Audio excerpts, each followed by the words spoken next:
You're listening to Let Me Tell You Why You're Wrong, all on Georgia Radio Network.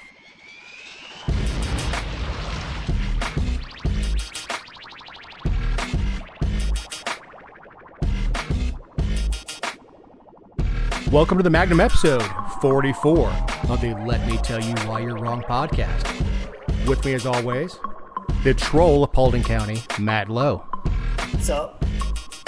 And the champion of rural Georgia, Jessica Salagi.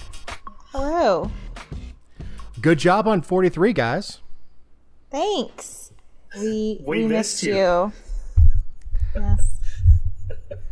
It's hard to get through an episode without the patriarch of the podcast. The patriarch. And you know, I kind of said if I didn't get discharged today, that I was going to do this from the hospital room. And even Jessica was like, no. I mean, I'd have showed up. I'd have brought a laptop and bikes, and we'd have done it from your hospital room. it would have been an editing nightmare with the beep, beep. Oh, beep. Not just that. Is I'm here to check your vitals. Yeah, I'm alive. We need. Right? Woman, can't you see I'm recording? Can't you see I'm busy? No, the correct question is it cheaper if you don't? I swear they charge by the minute. Excuse me, I'm on the Big Lots plan. So just go ahead and take some of the used bandages. That'll be just fine. Just put a little bleach on them. It's good. If I'm breathing, just keep walking. Right. Don't call me, I'll call you. Yeah, that place is nowhere to find rest. Wake you up at 3 o'clock in the morning to stick you in the arm, turn every light on in the room. They go, okay, go back to sleep now. Why? So you can come back and stab me again in 3 hours? No thanks. I love how they think people sleep on command too. Like, okay, well, no problem. I'll just force myself back asleep. You know, I don't know if this is true for Dave, but like that was a thing that I learned in the Army was sleep when I can. And I really can just about say, I'm going to go to sleep, and I'll go sit down somewhere and close my eyes and go to sleep. Well, that's never run when you can walk, never walk when you can stand, never stand when you can sit down, never sit down when you can lay down, and never stay awake when you can sleep. Right. No, after she shuts the light off, and then you go, okay. You get all warm and cozy back up, and then someone else turns the light and go, it's time to change the battery on your heart monitor. You look up, it's 3:15. Really? It happens every 12 hours. Why can't we do this 10 to 10? Right. 8 to 8, something. Well, we're glad you're back. Well, thank you. Thank you. The rumors of my death are greatly exaggerated. Getting into the program, this is my spirit woman right here. Baltimore woman going to a gun buyback says that she'll use her proceeds to buy a bigger gun. It's amazing. It's amazing because, you know, the language that they use, even though they say that they just want illegal weapons or they just want stolen guns or it's no questions asked, like the goal by these law enforcement agencies that do this is to get guns in general off the streets. So the fact that she's doing this is just beautiful. It's beautiful. Sure. And have gun buybacks anywhere worked to reduce gun violence? Well, and this lady in particular is from Baltimore, and they said that the program has cost the city $250,000. The last time I checked, the police in Baltimore don't have a super relationship with the community, and two, I think they have some crime problems. Right. Nah, I thought Baltimore was clean. I mean, you just walk down the street at 2 o'clock in the morning, and it's nothing but hipsters, and, you know, Starbucks is open, everybody's smiling at you. Right. Now, Matt, had you not lost all your firearms in a very misfortunate boating accident, would you be turning them in for $25 to $500? It would depend. I don't know that I would turn in mine, but like like here they're saying that they're offering $25 for a high capacity magazine, right? I'd go buy a 30 round AR mag for what, $7? Man, that's a hefty profit, especially if I go buy 100 of them. Right. And I've actually been involved in gun buybacks. I have too. I've walked the lines and offered people money for what Yep, they had. it was MLK weekend or something like that. And it was cold, bitter cold, downtown by the old Brave Stadium. And I took a pocket full of cash, and I was cutting people off before they get the gun buyback. And I was saving, like, Grandpappy's revolver from the 1920s.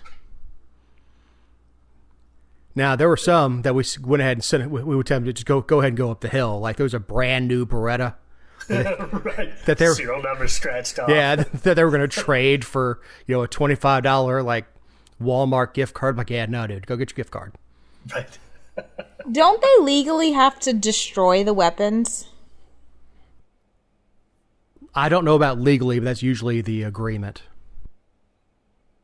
And what is the reasoning behind that? Because they're supposedly stolen, or? It's to get them off the streets. The idea is, okay, the stated idea is if you've got a gun in your house, you really don't shoot it, you don't do anything with it, it just sits in your closet.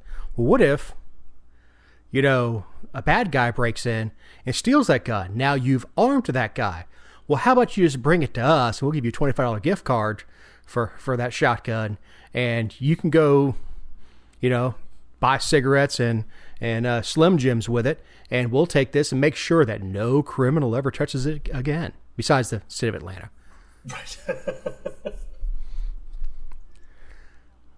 So they offer these lofty goals. The tragedy was, like, historical firearms were heading to smelt. Right. Especially as a collector. I pulled a Marlin 30-30 out. It was a Glenfield, so it was an older Marlin, and got the guys over at Dobbs Defense to refinish it and clean up the wood and all that stuff. That damn thing was beautiful when it was done, and they were really ready to go take it up there for a gift card.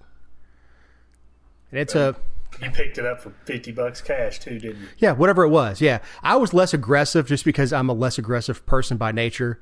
Being 6'1" and being a big guy, I'm not a big push you out of the way. And these guys, as soon as somebody would pull up, they would, go running up there to offer the money. Now, I will tell you, when the buyback ran out of money, that's when the deals happened. Right. and I'm talking $5, $15. These folks had no idea what it was worth. All they wanted was some cash. We were told they'd be here till 3. Well, they ran out of money at 10. So you mentioned that you don't like confrontation or whatever. Do you consider yourself a social media bully? Who, me? Yeah. I don't think any adult is capable of bullying another adult. Now, I don't mind confrontation. That's not it. I won't push my way through a busy store. It's just not a good optic. It's not worth it to me. Mm-hmm. It's just, Matt, do you know any social media bullies? I do not. I tend to agree with Dave here that I don't think grown-ups can bully other grown-ups. And I'm not sure that you can really, like, in the truest sense of the word, bully someone online. I'm sure that there is somebody who has a 9-year-old that has been bullied online and is going to disagree with me. That's fine. They can call us up and we'll talk about it. Well, I would let them know that a 9-year-old shouldn't be online. Right? Get them off Facebook. Mm-hmm. Well, Matt, you made it actually a salient point at, I don't know, it was sometime in the past about forced association. Kids get bullied because they don't have the ability to walk away. Right. Yeah, we make them go. And then we don't, and we're talking about. I know what you're talking about. I was specifically talking about school. That we force kids to go to school, and we force them to be around these people, and we don't give them the leeway. Like a kid in school does not have the leeway that Dave or I does in day-to-day life, or you for that matter. If somebody in my daily life is causing me distress, I have a few options, which generally the first is to try to rid my life of them in some way. Kids in school don't have that option.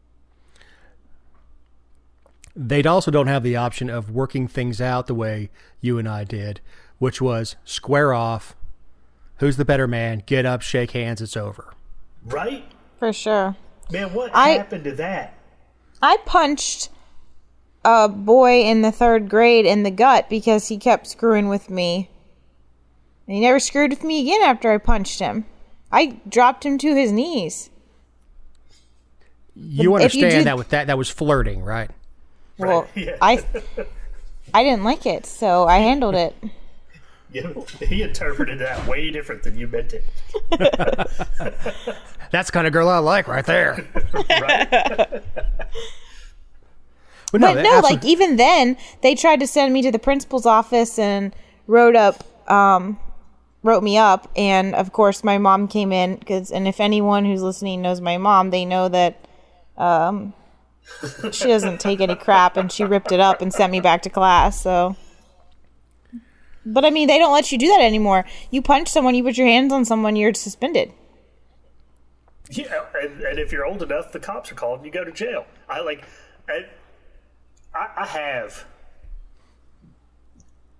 dealt with the Paulding County school system before when actually someone else put their hands on my kid, and my kid didn't do what I've told them to do, and that is you react to violence with violence, and Daddy will handle the school. You know, I was told as a young kid that John Wayne is a fictional character, that there is no fair fight. If there's a stick, you swing it. If there's a brick, you hit him with it, and you keep hitting until it doesn't move anymore. Right? What's that saying? If you find yourself in a fair fight, your tactics suck. Exactly. So, you know, and I'm not. The thing is, it used to be, okay, who started it? They don't even ask that anymore. Yeah, no, they don't care. Yeah, that was the thing when I was a kid. Who started it? And they always meant who swung first. Like, that was who started it. My parents, they didn't care about who swung first. That's not what who started it meant. Like, they understood that someone running that mouth could be starting it. Says the troll. Someone running their mouth. Hiding behind a keyboard. Right. Matt Lowe is the only planning and zoning appointee in the country whose social media matters. Let me tell you something. I go to at least 20 government meetings a month, and I don't know who my planning and zoning appointees are in my county. And I can tell you that I don't give a damn about what they're doing on social media. They could be posting porn. They could be posting, memes about blonde people. I don't really care. Like, I don't care. They're on a planning and zoning committee. Not to diminish, your incredible appointment, Matt. I know you worked very hard for it. But, you're still towards the bottom of the totem pole. Right? You don't really deserve any media coverage other than existing. There are literally 20 people in this county that could name anybody besides Matt Lowe on P&Z.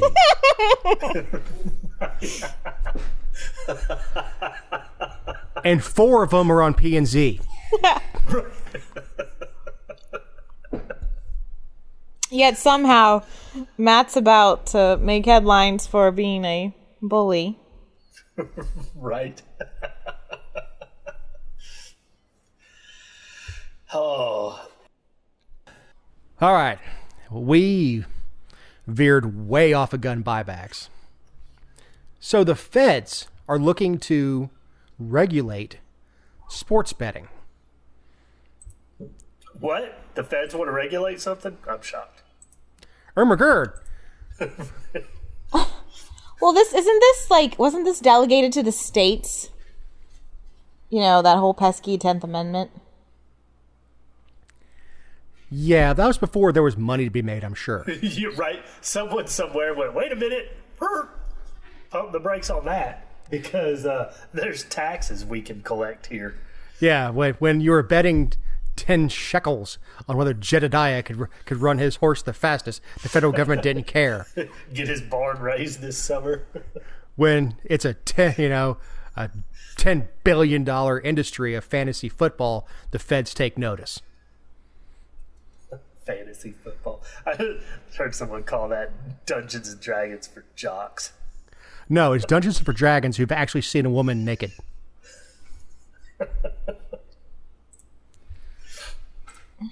So, Jessica, I mean, I understand you're not a sports person. I'm sure you're not a sports betting person. What made you think I don't like sports? You've said it. Interjection here. That you had to bring in a specialist to show you how to hold a baseball for a picture. I didn't do that. They wanted to make sure I did it correctly. However, I was at the high school the other day doing a spotlight for students, and it's basketball season, as you know. You sports ball people know. And he was like, we were waiting for one of the students, and he's like, how much do you know about basketball? And I was like, I know what ball they use. So, carry on. I know the history of it. It was invented in Georgia. Was it? I believe it was. It was a Christian school, and they were using peach baskets. Really? I didn't know that. Were you around when it started? I'm not a sports guy. I was. You know what? I had my Converse Chuck. I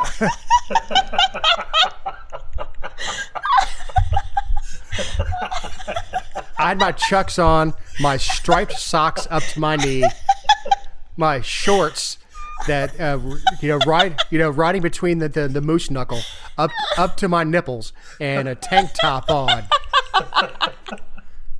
That's how we did it back then. I love how Matt was talking over me and he still heard the joke. Like he wasn't meaning to, but I apologize. I shouldn't pick on you when you're as sick as you are. Right?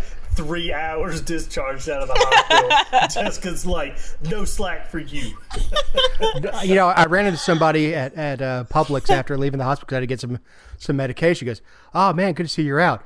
I typed something really mean on your post, and then I deleted it because I didn't really know what was wrong with you. I'm like, that's how I know we're not really friends. Right.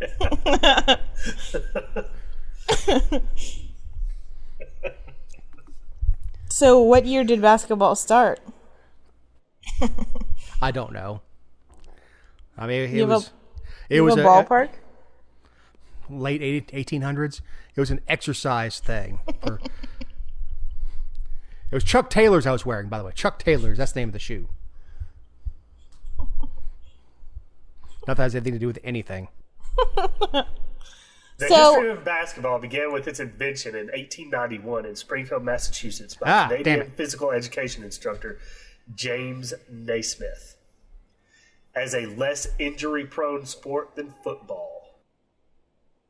So, back to the bill that has already been dropped, which is called the Sports Wagering Market Integrity Act of 2018, which is a total crap title for a bill because it makes it sound like it's doing something good.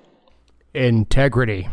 But it's sponsored by Senator Charles Schumer, who's a Democrat, and Orrin Hatch, who's a Republican. Like, I'm very weary of things that are bipartisan these days because everything is so divisive. If they're partnering, it's probably bad. Right. Like for us, the people. Chuck Schumer. We've got to make sure that this sports betting that's going on has the integrity of the United States Senate. And Senator Orrin Hatch, whose grandkids call him Senator Orrin Hatch. Of Utah. Yeah, these are two people that should be telling me about sports gambling. Well, and they were quoted, I think, in the Associated Press saying, I think it was Schumer that said, I knew that Congress had an obligation to ensure that the integrity of the games we love was never compromised. That is why I believe the time is now to establish a strong national integrity standard for sports betting that will protect consumers and the games themselves from corruption. First of all, nothing that government involved in is free of corruption. Second, betting isn't supposed to have integrity. It's supposed to be like knockdown, drag out nonsense. Like, why are we trying to put lipstick on a pig? The only integrity there is that you pay up when you lose. Yeah. Well, what they're trying to talk about or trying to allude to, is throwing of games, shaving of points, which is already illegal. Right. It's already illegal to shave points. Basketball, speaking of, is really bad about shaving points because it's so easy to do. I mean, you can in the NBA, you can score 120 a night. If you're playing, I don't know, the Atlanta Hawks, and they're only going to score 79, it's pretty easy to shave points and get into the spread and make people money. It's pretty easy. And the coaches can do that by putting their key players on the bench and stuff like that, shave points. That is already illegal. So much like what the government, especially the federal government, that sticks their nose into, is already illegal. It's not like it's okay to scam people out of the money. It's not legal in Vegas to fix a poker game. It's already illegal to do that. So why do you think they're trying to do this? Matt?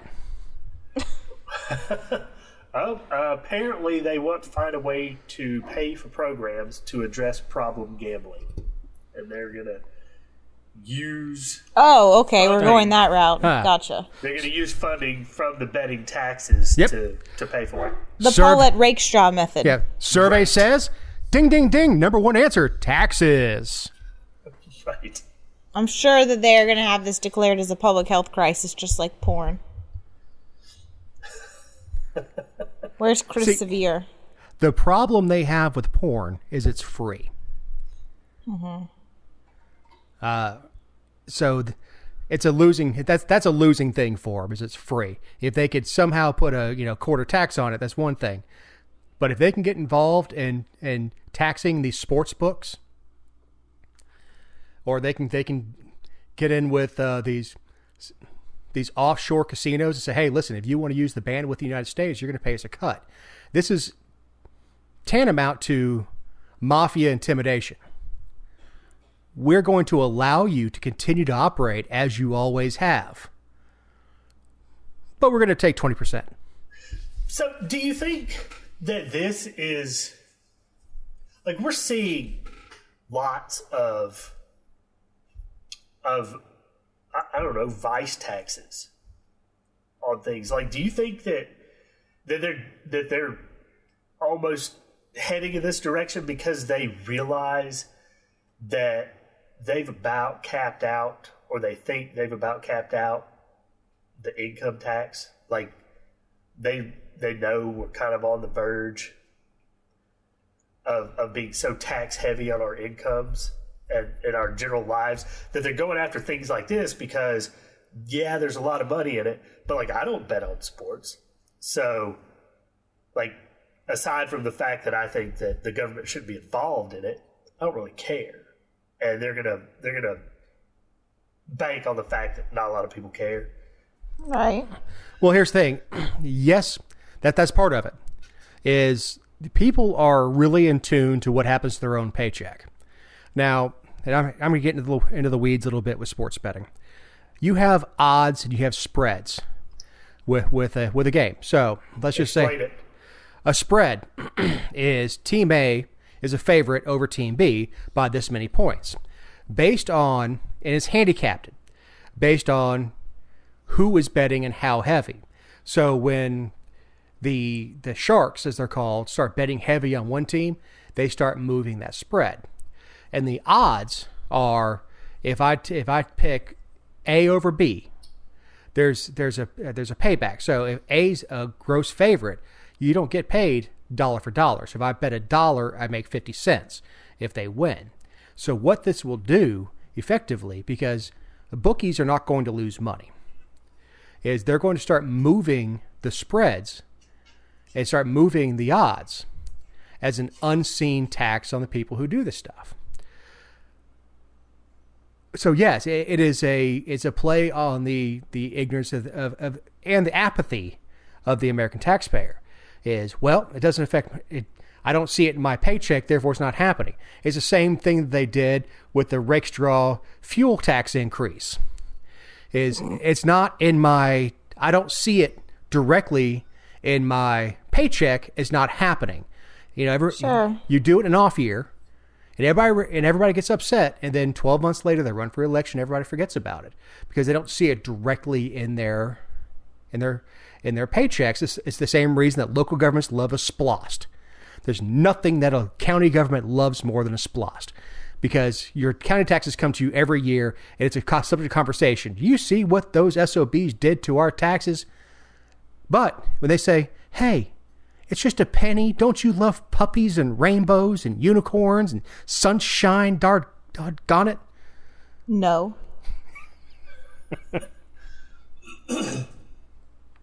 But it's the same thing. Yeah, if you can hide the taxes, the unseen taxes, in this country are probably in the trillions.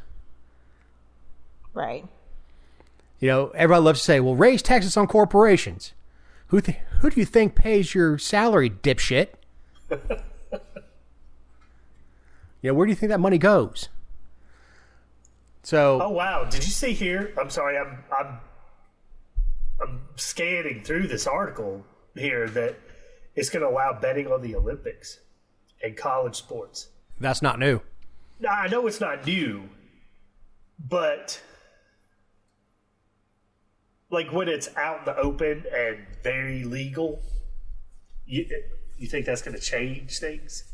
Well, my biggest problem is that we're not talking about deregulating something or leaving it so there's no regulation at all. We're talking about, quote, creating more freedom with a little bit of safety by creating more government. Like, that's the most ludicrous approach to anything I've ever heard of. We're going to increase your freedom with this law. That's right. And, when they say Congress does nothing, I'm the only guy. Well, Matt, and I are the only people going, stand up cheering. Yes. Right. We don't want you to do anything. Just go up there, make your speeches, and do nothing. It's one of the things we talked about before the election, and we talked about ongoing, is gridlock. Right. Sweet gridlock. Obama talked, but he never truly threatened a single Second Amendment right. Because there's no way he could have gotten past Congress. Mitch McConnell turned into Paul Revere. Right.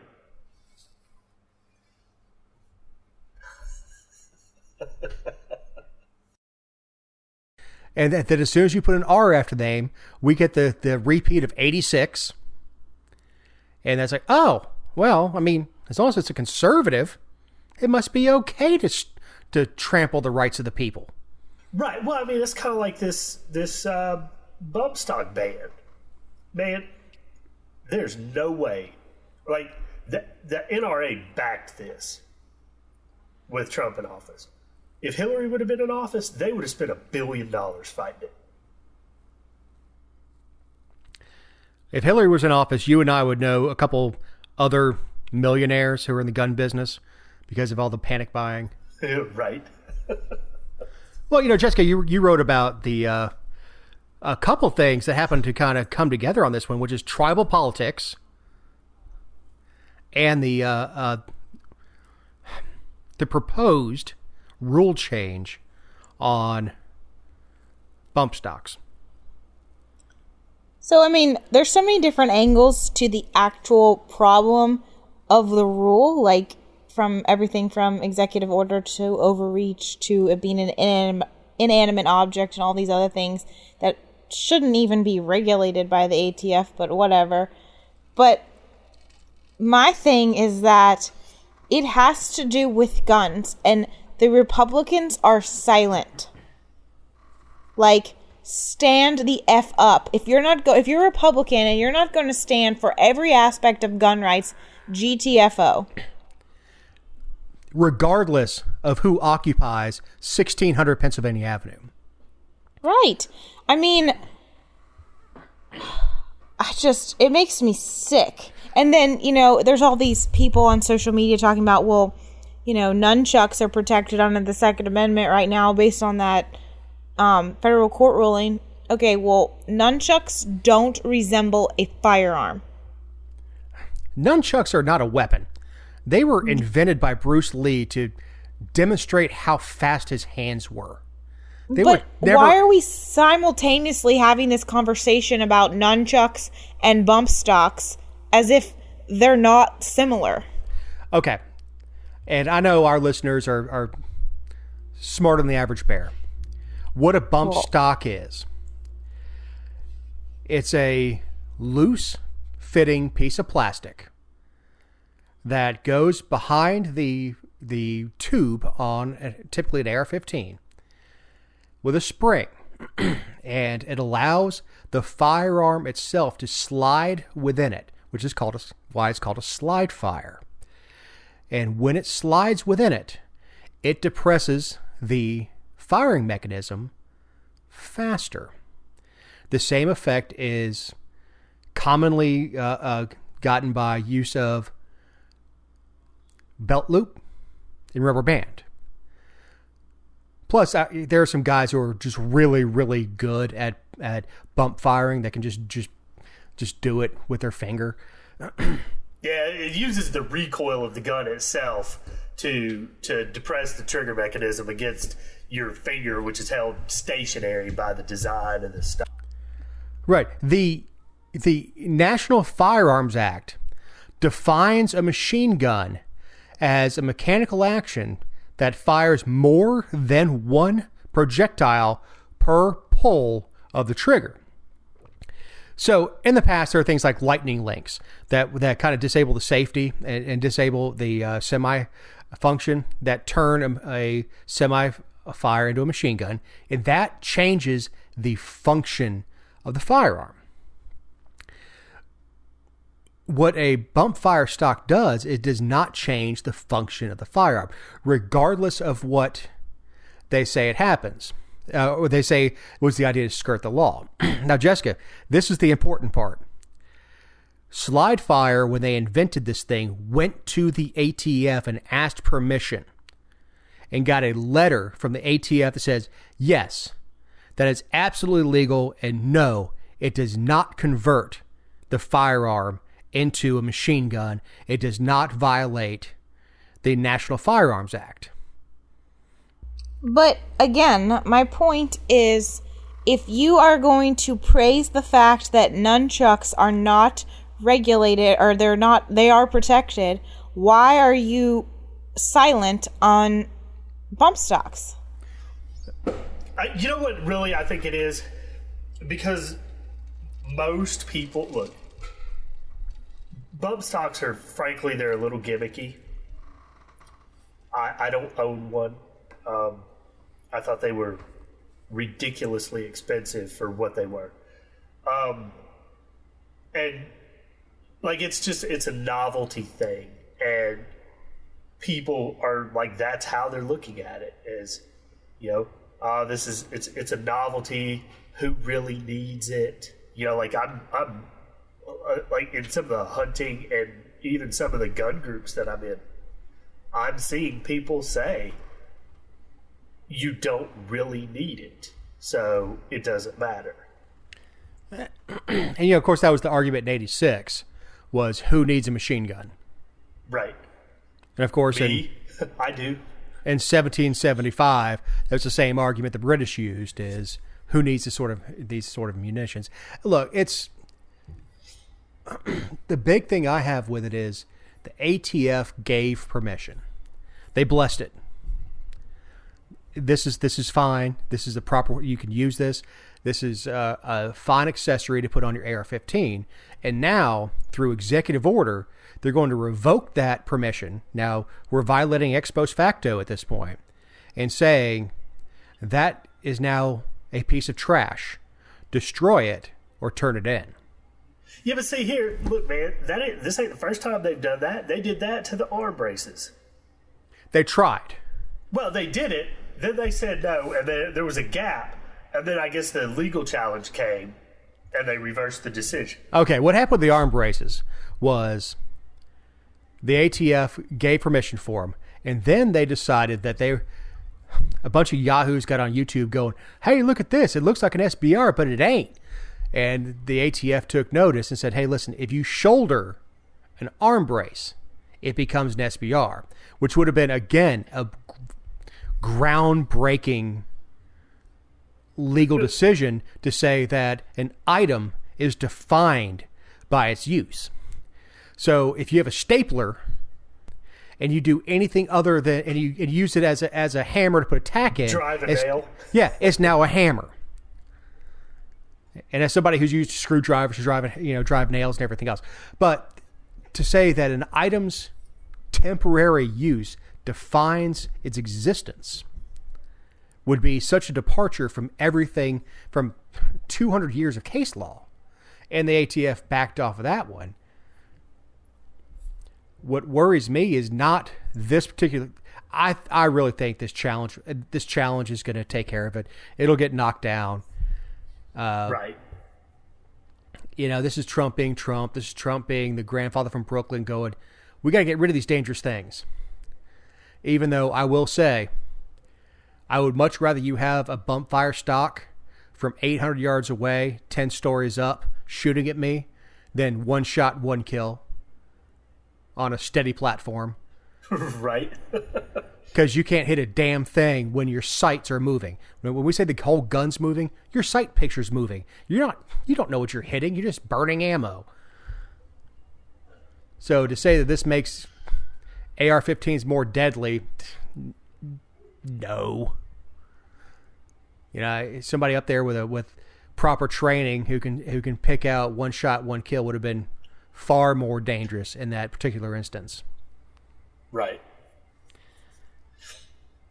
Jessica, not that I'm trying to give instruction to anybody that wants to go shoot up a festival. Right. I didn't gather that, but carry on.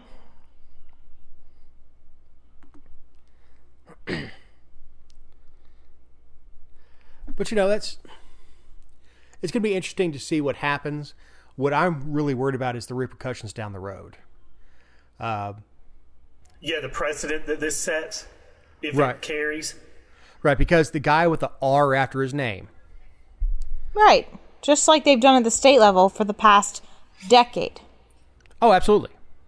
I mean, and it's not just guns, and it's always incrementalism, and they've never taken an inch without coming back for the mile. Never.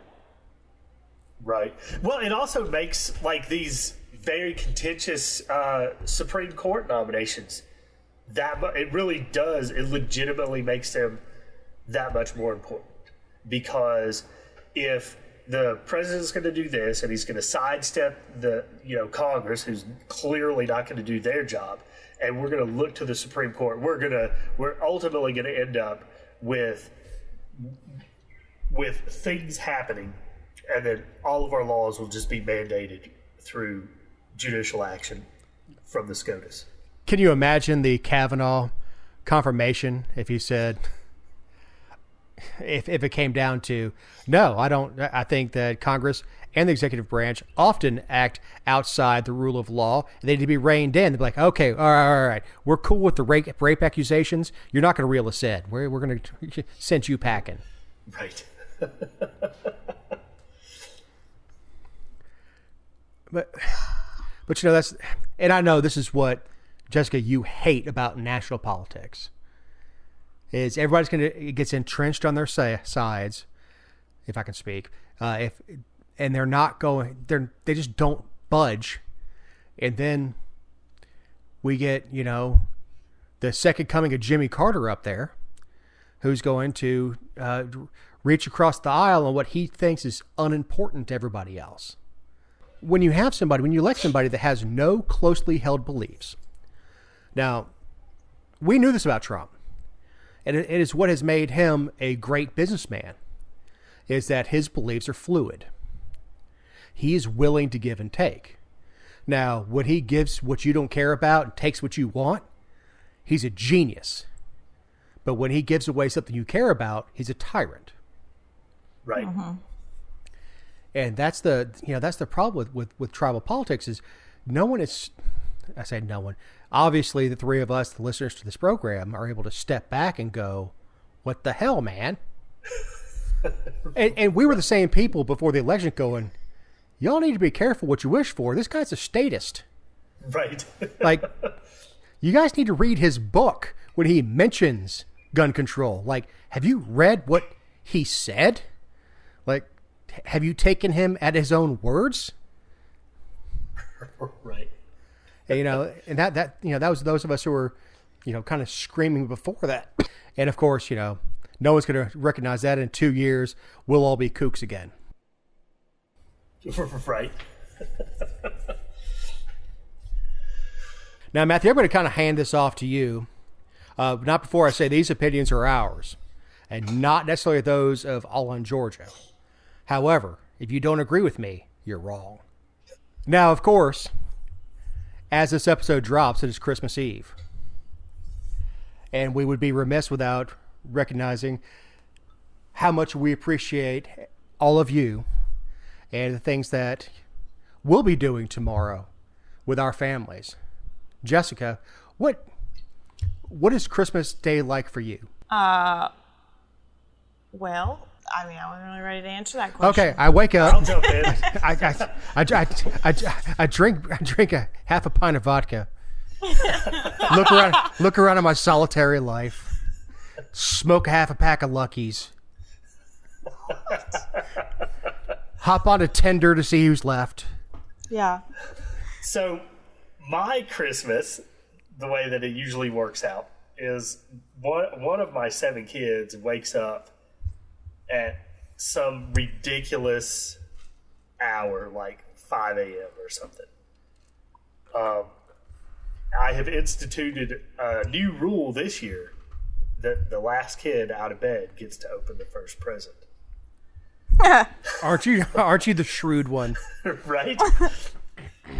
So everyone's gonna be in bed till noon. Right?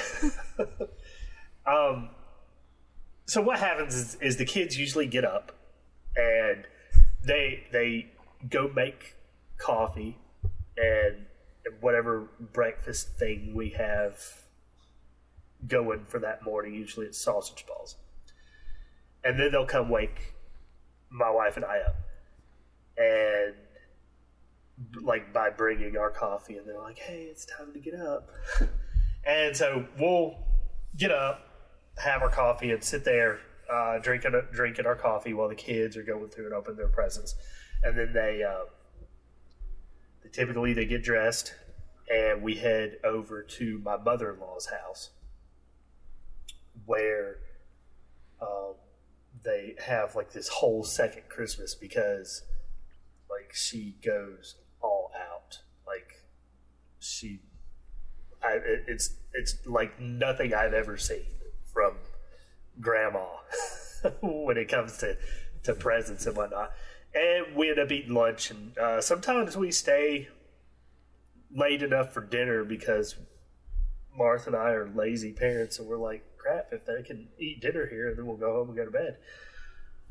And that's pretty much what Christmas Day looks like for us. And then it's always a little different the day after Christmas for me, because that's my wife's birthday. So I don't, usually she wants her hair done, a manicure or whatever. I don't know. I didn't realize that getting women's hair did was so damn expensive. Yeah. And this year she's like, I think I'm going to have my hair like all dyed to my natural color, which is, it's a shade of red. And she has been having blonde highlights in it. Right. Yeah. Well, she's starting to gray. And I don't know. I made some comment about it, about how the blonde hid the gray, and I got this real evil look. So I have a brother who was born on Christmas Eve and a brother who was born on Christmas Day. So they both drew the short straws. But it doesn't really control how our Christmas has been. It never has, because I'm the favorite. But So what's going on in March? Yeah, well, it's St. Patrick's Day. I have a brother who's born day after Christmas and a brother who's born 2 days after Christmas. Well, I was curious if it's like your dad's birthday was in March or something like that. I didn't know. Anniversary, something like that. See, March babies are Father's Day babies. And Christmas babies are St. Patrick's Day's babies. Sorry to cut you off, Jessica. No worries. But as, like, we don't have kids. I mean, my brothers have children, so when we are out west visiting them, obviously it's a little bit different. But when we're here in Atlanta, it's pretty mellow, and everyone takes their time to have coffee and breakfast, and then it's just like a slow morning. Like, it's not the chaos of ripping open presents and stress and all that. It's just very like, take your time. I don't know. It's weird getting older and having Christmas. It's weird. Is it? It is. You would know. He was there for the first one. I did the bris on little baby Jesus. He was there for the first one. That's why he writes from left to right. I mean, right to left. Exactly. I said a 1 and a 2 and a moil.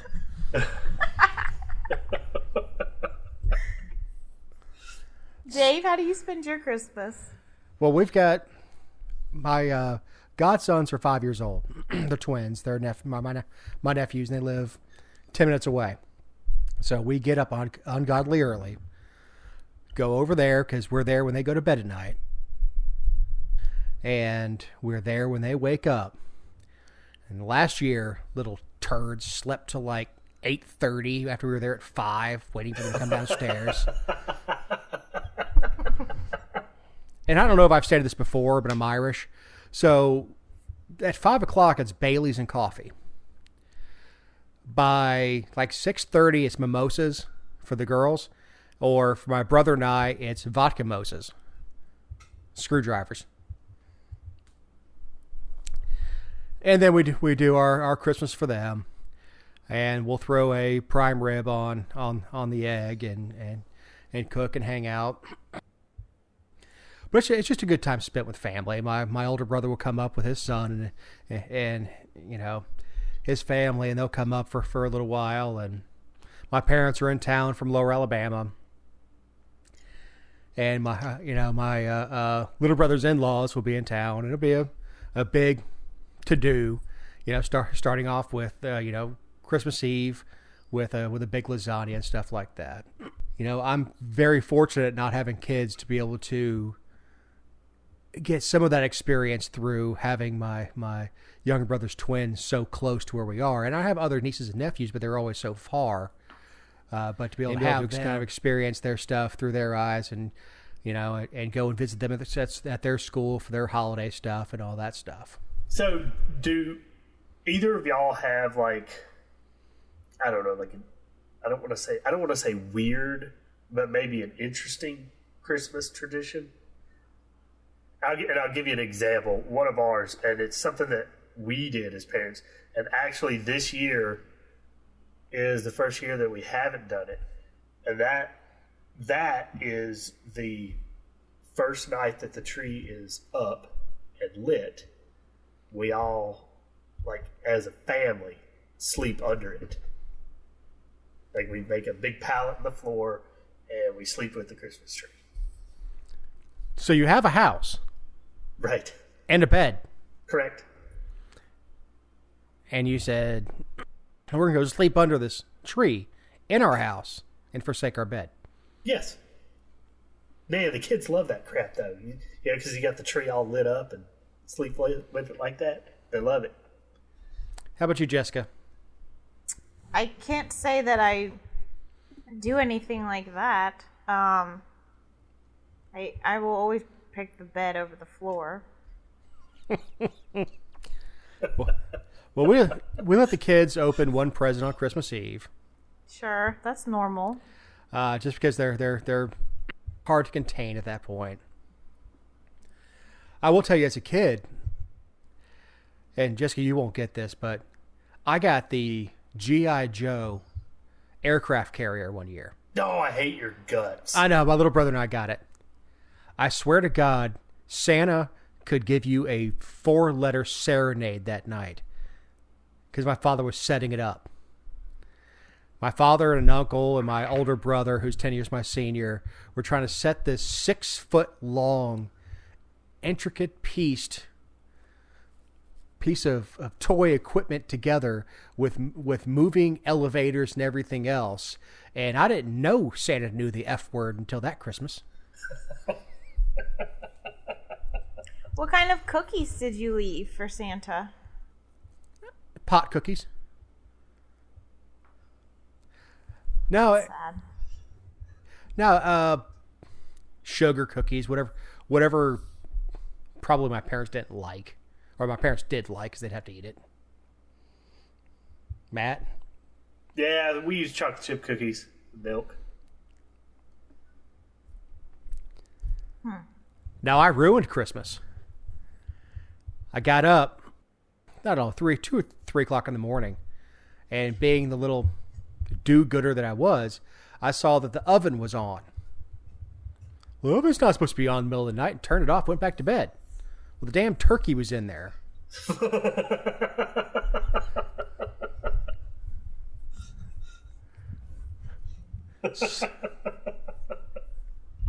That's awesome. So I spoiled the bird. Because here's a couple things. One, I wasn't supposed to be out of my bed. So it's not like I could go to my parents' room and go, excuse me, did you know that the oven was on? They're like, oh, yes, we did. Oh, okay, good night.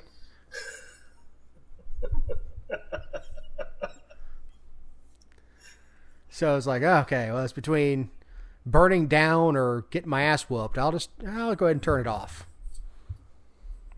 And it was, who the hell turned the oven off? How did the oven turn off? Who? Wasn't me. No, I wasn't savvy enough at that point. I was like, I did it. I know the stove wasn't supposed to be on in the middle of the night. I had to pee, and I got water. Yes.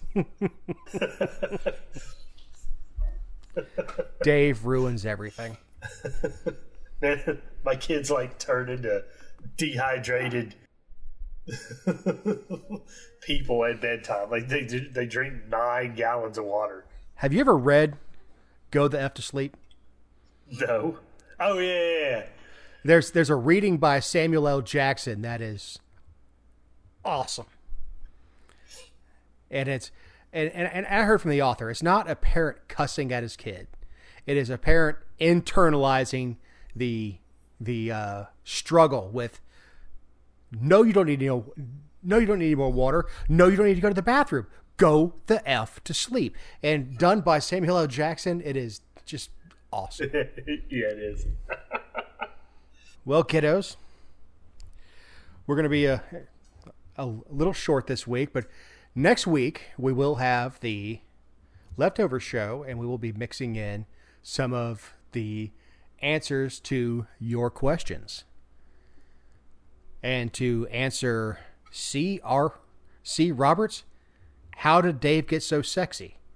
I was just born this way. She asked that. No, she did. In fact, Matt's on the P&Z board. I got assigned to the P&Z appeals board, which I was. Does that mean you can overturn Matt's decisions? Yes, and my actually, my decision, mine is just an advisory board, right? So, we meet, and then later that evening, the board of commissioners meets, and then they vote based on whatever came out of our board, and they can change things and move it, do whatever they want, right? That's just the thing to satisfy the legal requirement of a public hearing. Dave's board has authority. Yeah. Well, has anyone gone through his social media? Right? No one knows I'm on it yet because it's the appointment wasn't even done in public. So there's it was this mass voting of all the people that are on these boards, we're going to vote them in again. So the reason I bring the story up is I heard this was going to happen, so I announced it in this house, right? Thinking out here, wow, that's impressive. Boy, no. What in the hell qualifies you to do that?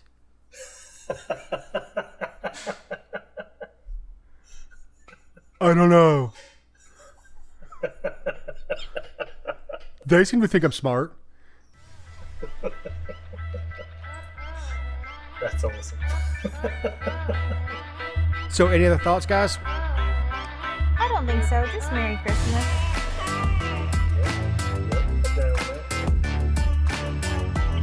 Merry Christmas. And for Jessica Salaji, Matt Lowe, I'm Dave Roberts. We'll talk to you next time. Later. Okay, bye.